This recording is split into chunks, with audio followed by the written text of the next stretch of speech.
As a family, we shall all remember Mzee, not just as our father, but as a very good father.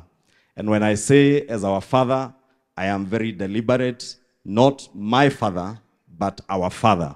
And not our father, the children that he brought forth to this world, but even those many children who call him Guka, who call him Daddy, because he has helped to raise them.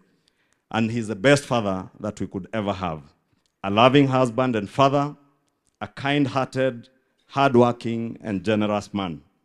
He was, as many people who have spoken about him have attested over the last 1 week as we celebrated his life. An extremely humble and polite gentleman. A man who engaged with everyone with no regard to your social status or where you came from. Indeed, his multilingual gift was not only an asset for him in his livestock trade business, but also an affirmation of his appreciation of all people as citizens of our lovely country who deserve an equal opportunity. That Saturday, when I came to see him, akaniambia, pigia Ruto simu, nataka kuongea na yeye. Na nilikuwa usiku. Nikaambia, ngoja nitamtafuta mchana. And Your Excellency, you know, wewe alikuwa anapiga simu, anakuambia, Ruto, ukiorie nyama. Kuja kula nyama, wewe Ruto, kuja kula nyama. And I thank you, Your Excellency, because you have honored my father. You have given him the respect that he deserved in the years he lived. It would have been very sad, Your Excellency, if, as your friend, you are coming to bury my father, somebody you did not know. But all these leaders, 90% of the leaders who have spoken here, have visited Mzee. They knew him when he was alive. Wamekula nyama na yeye. Vile alikuambia ukuje ukule nyama. Unakumbuka Disemba ulikuwa kanisani Lari. Akanipigia simu, nikamwambia tuko kanisani. Akaniuliza mko na Ruto, nikamwambia tuko naye, mwambie kuja akule nyama. And Your Excellency, you agreed and came and had a very good lunch session with him. Na wakati rais ulinipigia simu tukiwa na yeye, akasikia nikisema yes boss, akasema kama ni Ruto leta. So nikatoka nje nikaongea na His Excellency and I asked Your Excellency, if you don't mind, Mzee amekuwa akiniambia anataka kuongea na wewe. Sijui mlisema nini sababu mliongea lugha mimi sikuelewa. Nikamuuliza mlikuwa nasema nini? Akaniambia nimeambia Ruto asisikize kelele. Aendelee na kufanya ile kazi anafanya. Watu wataongea. Your Excellency, you can confirm whether that is what he told me, whether that's what he told you, because that is what he told me that he had told you, that you don't listen to the noise around you, to focus on the work that God has given you.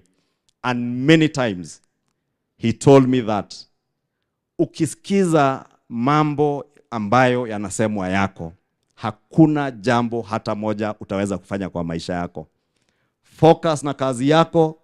Mimi nimekuwa mfanyabiashara.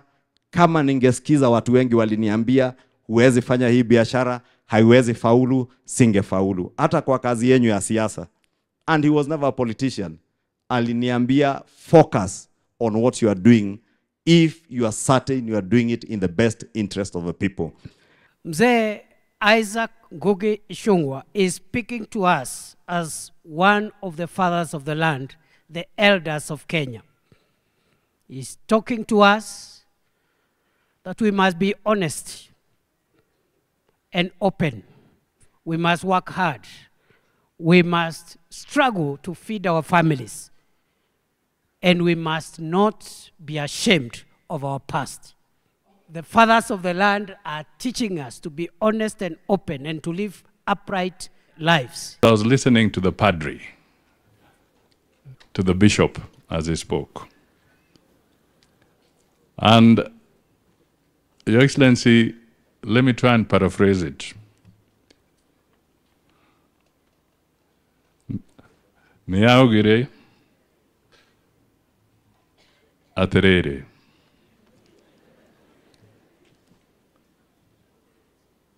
Tutige maundu maingi ya hoi hoi.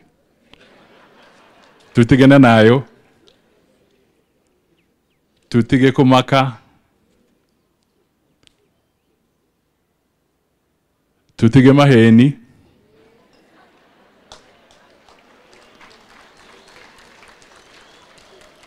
tutigane na vara, turute wera.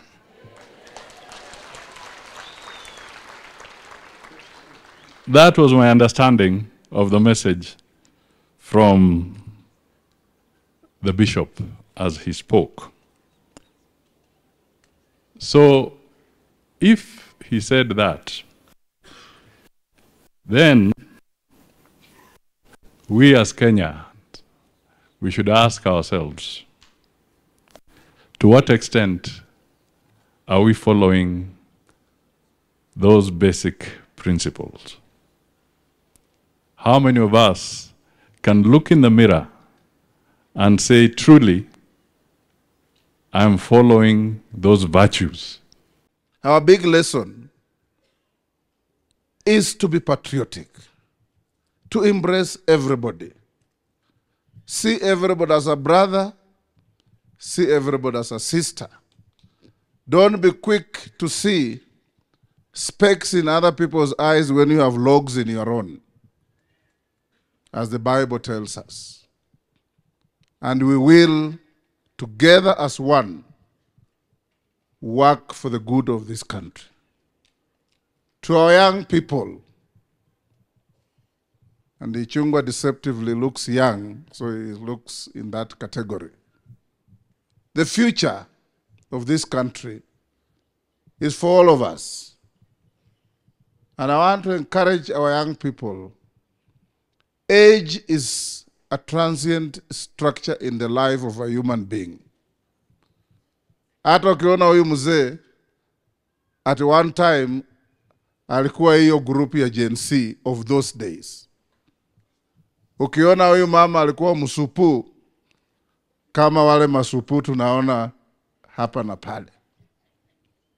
So tunataka kuona Kenya yenye wale wenye umri wa kadri, wenye umri wa makamu, wenye wamezeeka na watoto, tukijua ya kwamba kila mtu ana nafasi yake. Kila mtu ana jukumu lake. Na jukumu zetu zote ni kuweka nchi yetu pamoja, tusungumuze mambo yanayoleta watu pamoja. Katika kitabu cha kusadikika cha Shaban bin Robert, anasema katika nchi yetu, maneno yanayoleta chuki, taharuki na kutoelewana, tunaendelea kuyatoa katika msamiati wetu, ili tuwe na nchi ambayo tuna lugha ya upendo, ufasaha, raha na watu kuishi pamoja. Na hiyo ndio Kenya tunataka. Mzee hakuwa na mipaka. Yeye akiona binadamu ni binadamu, awe wa kabila lile wala lile. Ikiwa sifa ile tunaweza kuiweka katika mioyo na mienendo yetu na katika kazi zetu kama viongozi, this country will heal. Tumeona maajabu katika nchi hii yetu, kwamba kila mtu anavuta katika kabila lake.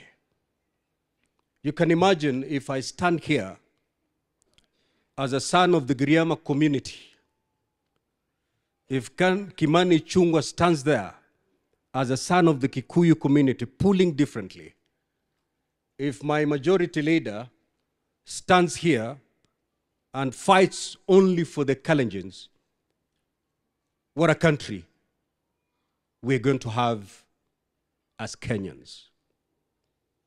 Lakini mzee hakuangalia kabila. He saw Kenyans and he embraced Kenyans. How lovely it will be if we politicians especially can pick that value and stop profiling Kenyans according to their ethnicity. That would be such a wonderful thing. You know, Your Excellency, the last formation of opposition in this country is us. Mimi ni mtu opposition. Lakini siku hizi juu nimeona syllabus imekimbia haraka sana. And you know, we are major stakeholders in opposition. We have not even handed over properly. But syllabus inakimbia. Unajua wakati yetu, kama next year December, ndio tunafungua maneno ya matusi. Next year December. Sio sahi. 1 year to the election. Ndio tunafungua hii mlango ya matusi. Hii naona sasa imefunguliwa mapema.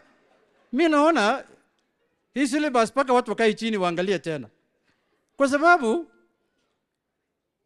after 1 year to the election, I remember in 2013, 2007, 2022 nilikuwa huko. 1 year to the election tulikuwa tunakumbusha mtu, wewe ni mtu mjinga, sura yako ni mbaya, umetoroka na bibi ya fulani. 1 year to the election sio sahi. Sahi ni mapema. By the time we reach the election, matusi itakwisha. You have to reserve something. You have weke zingine nyuma.